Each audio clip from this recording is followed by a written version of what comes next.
What's going on, everybody? Thomas Peoples here, Mind of the Peeps. You know what it is. Today we're at the Association of Minnesota Counties. We're doing something a little different today because part of what Mind of the Peeps wants to do is keep you up to date on politics and things that's going on in locally and national. So I wanted to come over here today and talk to one of my buddies. I want to introduce Mr. Brian Smith over here. What's going on, Brian? What's going on, Thomas? It's good to see you, man. As always. We've been trying to set this up for a while, and things have been getting in the way, but glad we finally get here today. One thing I will ask though, because I noticed this, in Minnesota, you got a lot of people from Detroit, Chicago, and Gary, Indiana that seems to kind of filter over here to Minneapolis. Why do you think this is? How did you, first of all, why do you think that is, and then how did you kind of migrate over from Chicago over to the Minneapolis area? I think most people who come from those areas come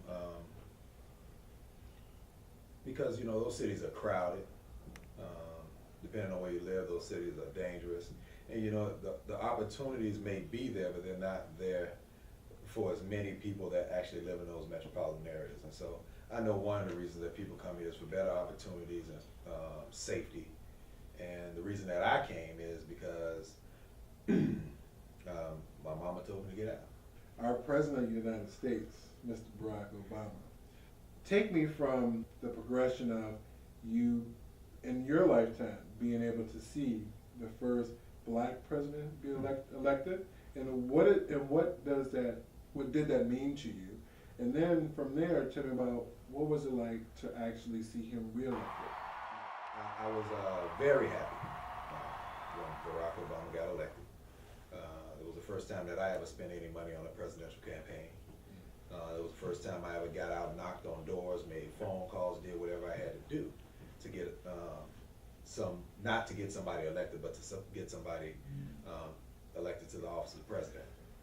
And so I was very excited about that. And the night he got elected, I think I cried like most black people because it was something that I thought I'd never see in my lifetime.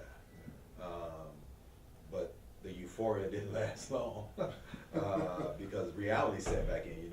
It's like a milestone, but then you got to get back to work. And so I was excited about that. And then I was skeptical about the re-election, just like I think anybody else. Elaborate on that a little bit for me. I thought, America, and it's, in particular when dealing with black people, whenever we overcome some hurdle, it's almost like those with privilege think that something's being taken away from them, and then there's usually some backlash. And immediately after the president was elected, I was thinking, okay, maybe some people with some good hearts and a little bit of white guilt got this brother in the first time, but it definitely ain't gonna happen, a second time. And so to my surprise, it happened, and I'm happy about a second term, but that's all I'll say about that.